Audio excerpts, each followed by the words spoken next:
तो इस बुद्ध पुरुष के चरणों में बैठने की, इसकी वाणी सुनने की, इसकी सुगंध को पीने की, इसके नशे में डूबने की सुविधा हो जाती। आज पछताता हूं, लेकिन मैं मुक्त हो चुका हूं। ये मेरा आखिरी अवतरण है, अब इसके बाद देह न धर सकूंगा। अब तक सदा ही चेष्टा की थी कि कब छुटकारा हो शरीर से, कब आवागमन से। आज पछताता हूं कि अगर थोड़ी देर और रुक गया होता। इसे तुम थोड़ा समझो। बुद्ध के फूल के खिलने के समय असीता चाहता है कि अगर मोक्ष भी दांव पर लगता हो तो कोई हर्जा नहीं। तब से 2500 साल बीत गए, बहुत प्रज्ञा पुरुष हुए, लेकिन बुद्ध अतुलनीय है। और उनकी अतुलनीयता इसमें है कि उन्होंने इस सदी के लिए धर्म दिया और आने वाले भविष्य के लिए धर्म दिया। कृष्ण की बात कितनी ही समझा के कही जाए, इस सदी के लिए मौजू नहीं बैठती।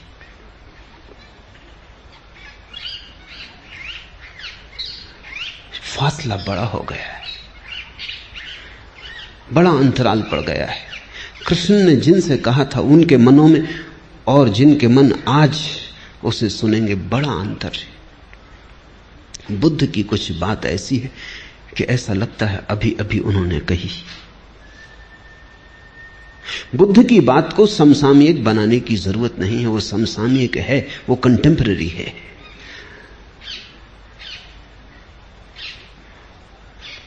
कृष्ण पर बोलो तो कृष्ण को खींच के लाना पड़ता है 20वीं सदी में, बुद्ध को नहीं लाना पड़ता है। बुद्ध जैसे खड़े ही हैं, 20वीं सदी में ही खड़े, और ऐसा अनेक सदियों तक रहेगा। क्योंकि मनुष्य ने जो होने का ढंग अंगीकार कर लिया है बुद्धि का, वो अब ठहरने को है, वो अब जाने को नहीं। और उसके साथ ही बुद्ध का मार्ग ठहरने को है। धम्मपद उनका विश्लेषण है। उन्हें जो जीवन की समस्याओं की गहरी छानबीन की है, उसका विश्लेषण है। एक एक शब्द को गौर से समझने की कोशिश करना, क्योंकि ये कोई सिद्धांत नहीं है जिन पर तुम श्रद्धा कर लो। ये तो निष्पत्तियां हैं प्रयोग की। अगर तुम भी इनके साथ विचार करोगे तो ही इन्हें पकड़ पाओगे। ये आंख बंद करके स्वीकार कर लेने का सवाल नहीं है, ये तो बड़े सोच विचार मनन का सवाल है।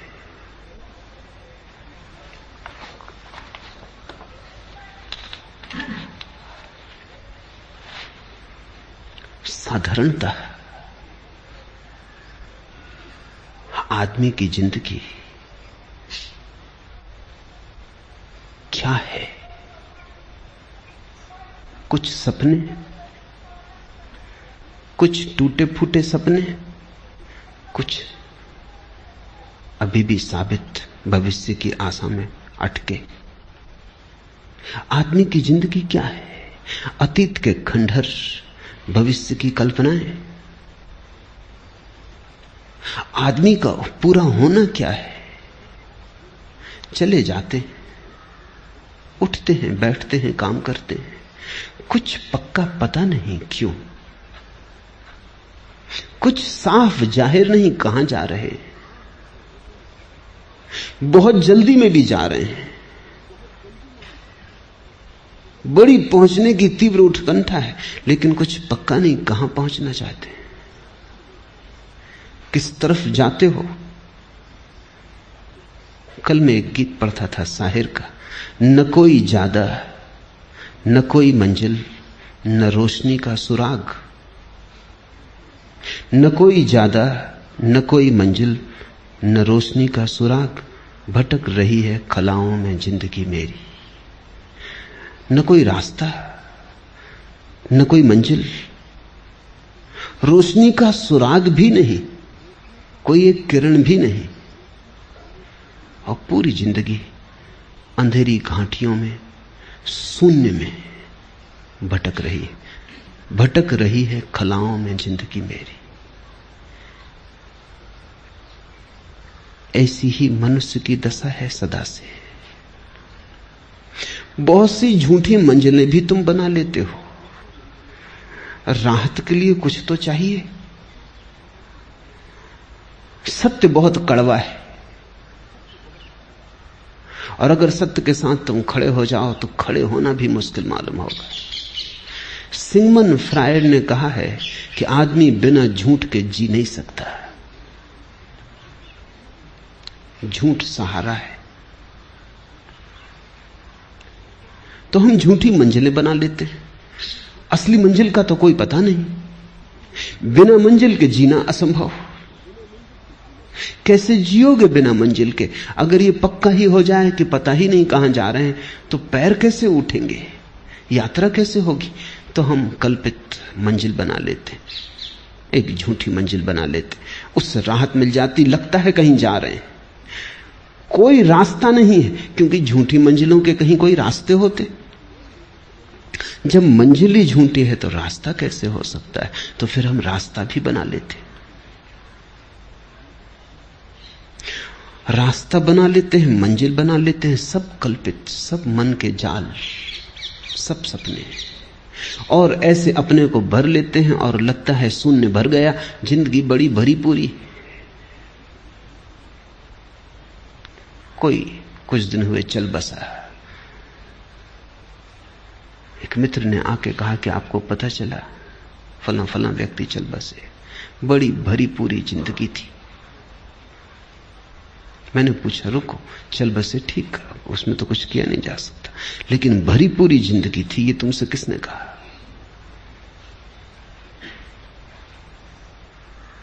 शायद उन्होंने सोच के कहा भी नहीं था, थोड़े झिझके कहा मैं तो ऐसे ही कह रहा था, कहने की बात थी। पर मैंने कहा तो तुम भी सोचते होगे कि बड़ी भरी पूरी जिंदगी थी, मैं उनको जानता हूं। और अगर तुम मुझसे पूछो तो कुछ भी नहीं हुआ, क्योंकि वो मरे हुए ही थे। अब मरा हुआ मर जाए, इसमें कौन सी बड़ी घटना हो गई? जिंदा वो कभी थे नहीं, क्योंकि जिंदगी तो सत्य के साथ ही उपलब्ध होती है, और कोई जिंदगी नहीं है। लेकिन जो झूठ के साथ जी रहा है वो भी सोचता है जिंदगी भरी पूरी है। कितने झूठ तुमने बना रखे। लड़का बड़ा होगा, शादी होगी, बच्चे होंगे, धन कमाएगा, यश पाएगा, और तुम मर रहे हो। और तुम्हारे बाप भी ऐसे ही मरे कि तुम बड़े होगे, कि शादी होगी, कि धन कमाओगे, और तुम्हारा लड़का भी ऐसे ही मरेगा। जिंदगी बड़ी भरी पूरी जा रही है। बाप बेटे के लिए मर जाता है, बेटा अपने बेटे के लिए मर जाता है, ऐसा एक दूसरे पे मरते चले जाते हैं। कोई जीता नहीं। मरना इतना आसान, जीना इतना कठिन। लोग सोचते हैं मौत बड़ी दुस्तर है, गलत सोचते हैं। मौत में क्या दुस्तरता है, क्षण में मर जाते हो। जिंदगी दुस्तर है, 70 साल जीना होता है, और बिना झूठ के तुम जीना नहीं जानते हो, तो तुम 1000 तरह के झूठ खड़े कर लेते हो। यश, पद, प्रतिष्ठा, सफलता, धन। जब इनसे चूक जाते हो तो धर्म, मोक्ष, स्वर्ग, परमात्मा, आत्मा, ध्यान, समाधि पर तुम कुछ ना कुछ, ताकि अपने को भरे रखो। और ध्यान रखना, बुद्ध का सारा जोर झूठ से खाली हो जाने पर है। सत्य से भरना थोड़ी पड़ता है। झूठ से खाली हुए तो जो शेष रह जाता है वही सत्य। गई बीमारी, जो बचा वही स्वास्थ्य है।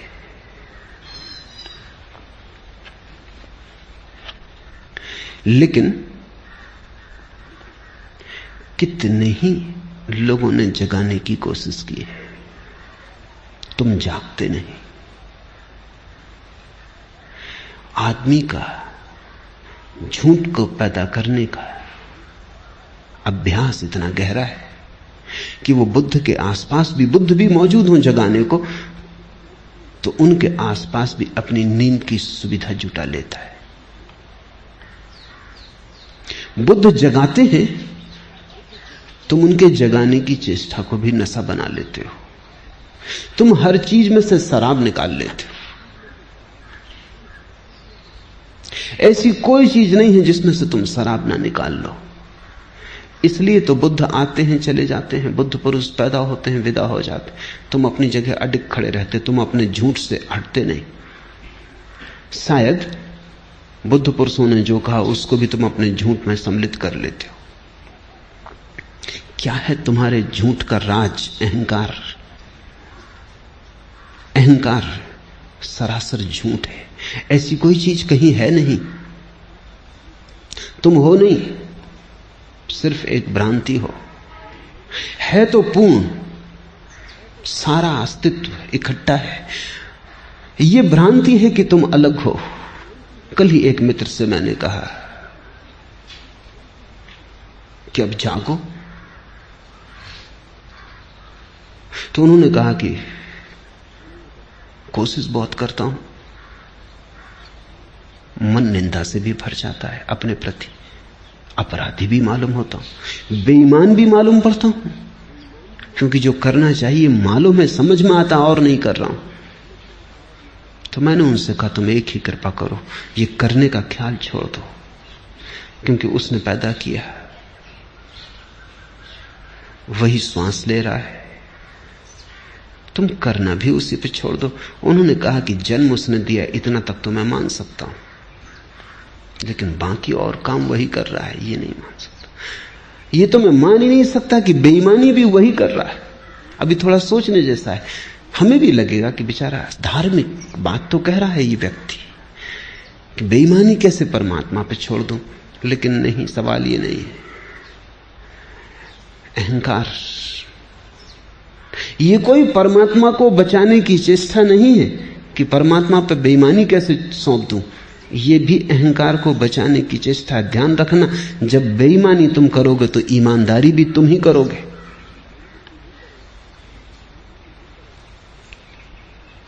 लेकिन जब जन्म भी तुम्हारा अपना नहीं और मौत भी तुम्हारी अपनी नहीं है, तो दोनों के बीच में तुम्हारा अपना कुछ कैसे हो सकता है? जब दोनों छोर पर आए, जब जन्म के पहले कोई और के हाथ में तुम हो, मौत के बाद किसी और के हाथ में, तो ये बीच की थोड़ी सी जो घड़ियां हैं, इनमें तुम अपने को सोच लेते हो अपने हाथ में, वही भ्रांति हो जाती है। वही अहंकार तुम्हें जगने नहीं देता। वही अहंकार सोने की नई तरकीबें, व्यवस्थाएं खोज लेता है। इसलिए बुद्ध पुरुष आते, उनके तीर ठीक तर्कस से तुम्हारे हृदय की तरफ निकलते, पर तुम बचा जाते हो। हजारों खिज्र पैदा कर चुकी है नस्ल आदम की। आदमी ने कितने बुद्ध पुरुष पैदा किए, हजारों खिज्र, पैगंबर, तीर्थंकर, हजारों खिज्र पैदा कर चुकी है नस्ल आदम की। ये सब तस्लीम, लेकिन आदमी अब तक भटकता है। ये सब तस्लीम, ये सब स्वीकार कि हजारों बुद्ध पुरुष हुए, पर इससे क्या फर्क पड़ता है? आदमी अब तक भटकता है। आदमी भटकना चाहता है? कहता तो आदमी यही है कि भटकना नहीं चाहता।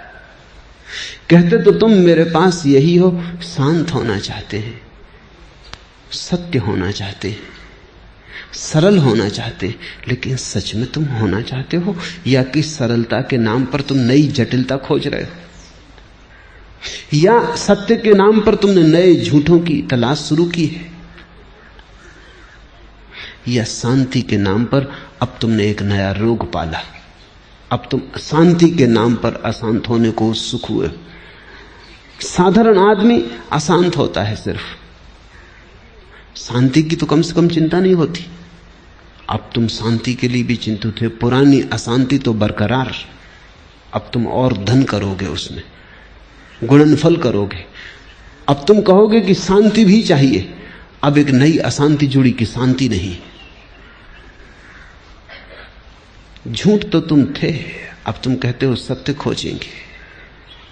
अब तुम सत्य के नाम पर कुछ नए झूठ ईजाद करोगे, स्वर्ग के, मोक्ष के, नरक के, परमात्मा के, आकाश के। मंदिरों में जाओ, स्वर्गों के नक्शे टंगे, पहला स्वर्ग, दूसरा स्वर्ग, पहला खंड, दूसरा खंड, तीसरा खंड, सचखंड तक नक्शे टंगे हुए। आदमी की मूढ़ता की कोई सीमा है, कोई अंत है? अपने घर का भी नक्शा भी तुमसे बनेगा नहीं। अपना भी नक्शा तुम बना ना सकोगे कि तुम क्या हो, कहां हो, कौन हो। तुमने स्वर्ग के नक्शे बना लिए।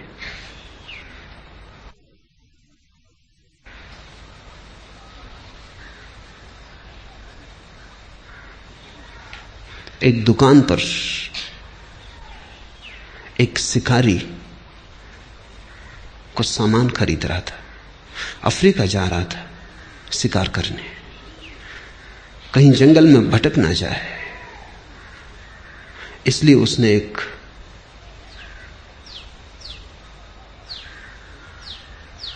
यंत्र खरीदा, दिशा सूचक यंत्र, कंपास। और तो सब ठीक था, उसने खोल के देखा, लेकिन कंपास में पीछे एक आईना भी लगा था। ये उसकी समझ में ना आया। कभी ये कोई कंपास है या किसी स्त्री का साज श्रृंगार का सामान? इसमें आईना किस लिए लगा है? ये दिशा सूचक यंत्र है, इसमें आईने की क्या जरूरत? उसने दुकानदार से पूछा कि और सब तो ठीक है कि ये मेरी समझ में नहीं आया कि इसमें आईना क्यों लगा। दुकानदार ने, ये इसलिए कि जब तुम भटक जाओ तो कंपास तो बताएगा स्थान, आईने में तुम देख लेना ताकि पता चल जाए कौन भटक गया है। कहां भटक गए हो ये तो कंपास से पता चल जाएगा, लेकिन कौन भटक गया है अपना पता नहीं। स्वर्ग के नक्शे बना दिए।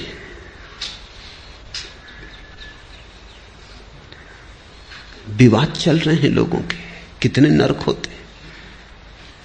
हिंदू कहते हैं 3, जैन कहते हैं 7। बुद्ध ने बड़ी मजाक की, उन्होंने कहा 700।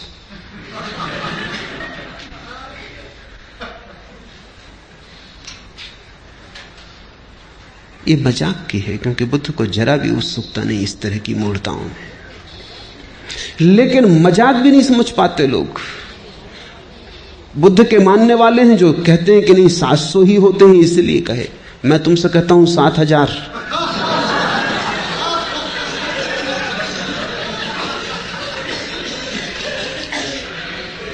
आदमी सत्य से भी झूठ खोज लेता है,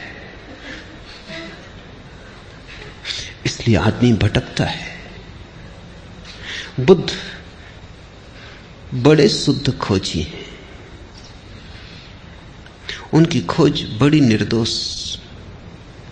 घर छोड़ा तो जितने गुरु उपलब्ध थे सबके पास गए। गुरु उनसे थक गए, क्योंकि असली शिष्य आ जाए तभी पता चलता है कि गुरु गुरु है या नहीं। झूठे शिष्यों के साथ तो पता ही नहीं चलता। लोग मुझसे पूछते हैं आके कि असली गुरु का कैसे पता चले। मैं उनको कहता हूं तुम फिक्र ना करो, अगर तुम असली शिष्य हो पता चल जाए। नकली गुरु तुमसे बचेगा, भागेगा कि ये चला आ रहा असली शिष्य, ये झंझट खड़ी करेगा। तुम गुरु की फिक्र ही छोड़ दो। असली शिष्य अगर तुम हो तो नकली गुरु तुम्हारे पास टिकेगा ही नहीं। तुम टिके रहना, वो ही भाग जाएगा। जिब्रान की कहानी है कि एक आदमी गांव गांव कहता फिरता था कि मुझे स्वर्ग का पता है, जिनको आना हो मेरे साथ आ जाओ। कोई आता नहीं था, लेकिन लोगों को 1000 दूसरे काम। कोई स्वर्ग जाने की इतनी जल्दी वैसे भी किसी को नहीं। लोग स्वर्गीय तो मजबूरी में होते, जब हाथ पैर ही नहीं चलते लोग मरघट पे पहुंचा आते तब स्वर्गीय होते। कोई स्वर्गीय होने को राजी नहीं था। लोग कहते आपकी बात सुनते हैं जचती, जब जरूरत होगी तब उपयोग करेंगे, मगर अभी कृपा करें, अभी हमें जाना नहीं। एक गांव में ऐसा हुआ, उस आदमी का खूब धंधा चलता था, क्योंकि जिनको स्वर्ग नहीं जाना इनको बचने के लिए भी गुरु को कुछ गुरु दक्षिणा देनी पड़ती थी। वो आ जाए गांव में और समझाए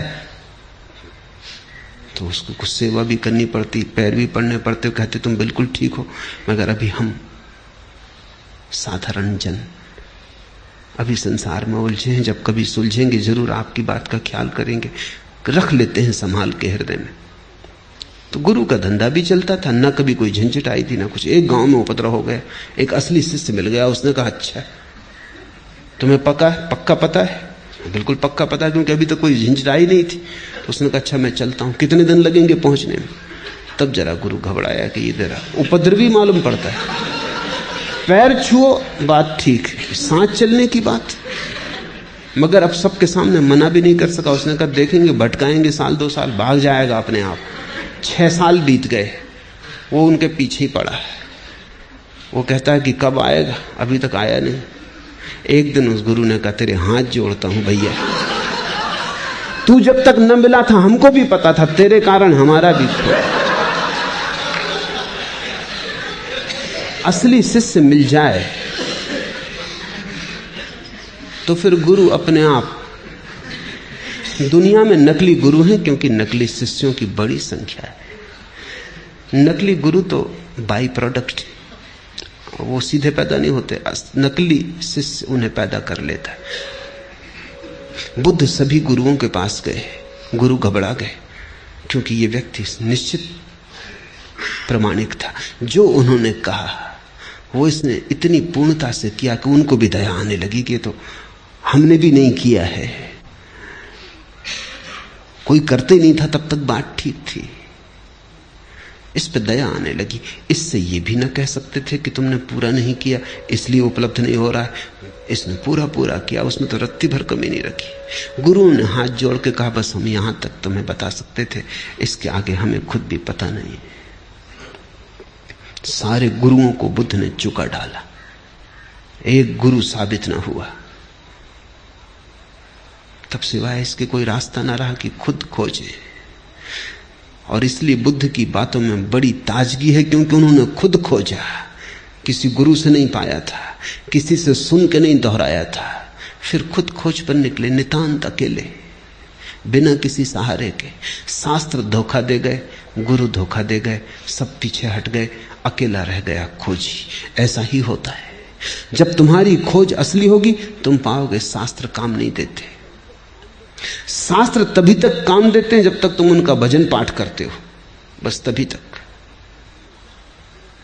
अगर तुमने यात्रा शुरू की तुम तत्क्षण पाओगे शास्त्र में 1000 गलतियां होनी ही चाहिए, क्योंकि हजारों साल तक हजारों लोगों से दोहराते रहे, बनाते रहे,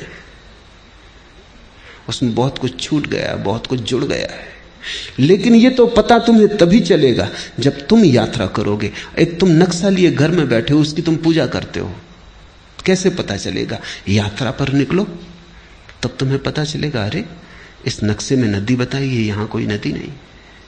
इस नक्शे में पहाड़ बताया है, यहां कोई पहाड़ नहीं। इस नक्शे में कहा बाएं मुड़ना, बाएं मुड़ो तो गड्ढे, यात्रा होती नहीं। दाएं मुड़ो तो ही हो सकती है। जब तुम यात्रा पर निकलोगे तभी परीक्षा होती है तुम्हारे नक्शों की, उसके बिना कोई परीक्षा नहीं। जो भी यात्रा पर गए उन्होंने शास्त्र को सदा कम पाया। जो भी यात्रा पर गए उन्होंने गुरुओं को कम पाया। जो भी यात्रा पर गए उन्हें एक बात अनिवार्य रूपेण पता चली कि प्रत्येक को अपना मार्ग स्वयं ही खोजना पड़ता है। दूसरे से सहारा मिल जाए बहुत,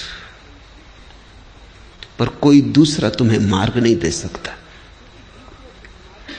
क्योंकि दूसरा जिस मार्ग पर चला था तुम उस पर कभी भी ना चलोगे। वो उसके लिए था, वो उसका था, वो उसके स्वभाव में अनुकूल बैठता था। और प्रत्येक व्यक्ति अद्वितीय है। बुद्ध ने यह घोषणा की कि प्रत्येक व्यक्ति अद्वितीय है, इसलिए एक ही राजपथ पर सभी नहीं जा सकते, सबकी अपनी पगडंडी होगी। इसलिए सद्गुरु तुम्हें रास्ता नहीं देता, केवल रास्ते को समझने की परख देता है।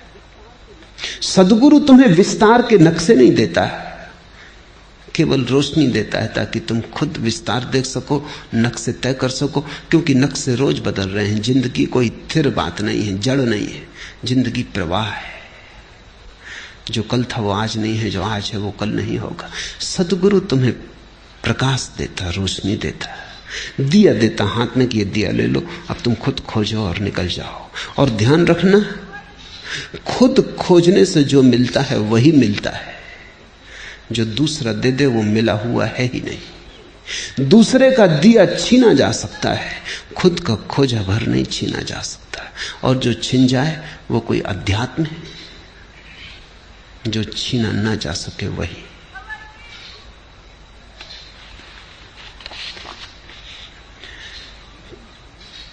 पहली गाथा, मन सभी प्रवृत्तियों का पुरोगामी है, मन उनका प्रधान है, वे मनोमय है। यदि कोई दोषयुक्त मन से बोलता है या कर्म करता है तो दुख उसका अनुसरण वैसे ही करता है जैसे गाड़ी का चक्का खींचने वाले बैलों के पैर का। छोटा सूत्र पर बड़ा दूरगामी।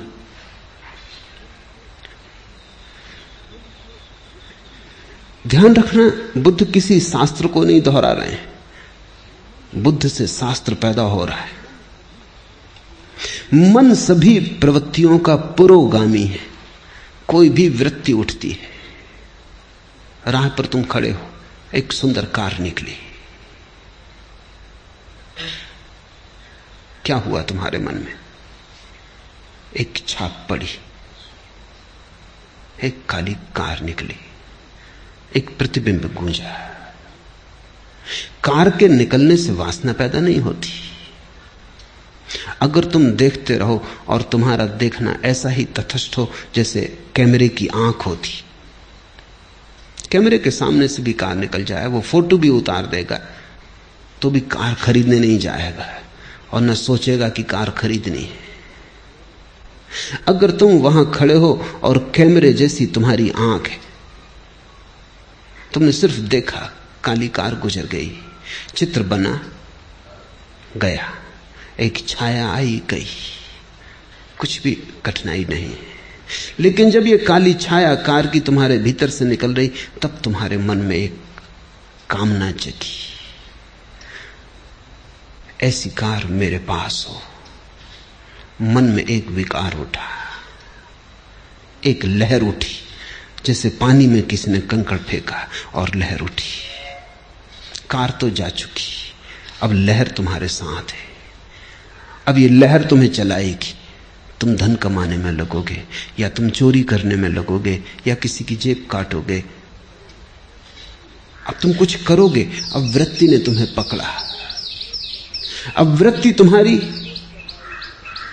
कभी क्रोध करवाएगी अगर कोई बाधा डालेगा।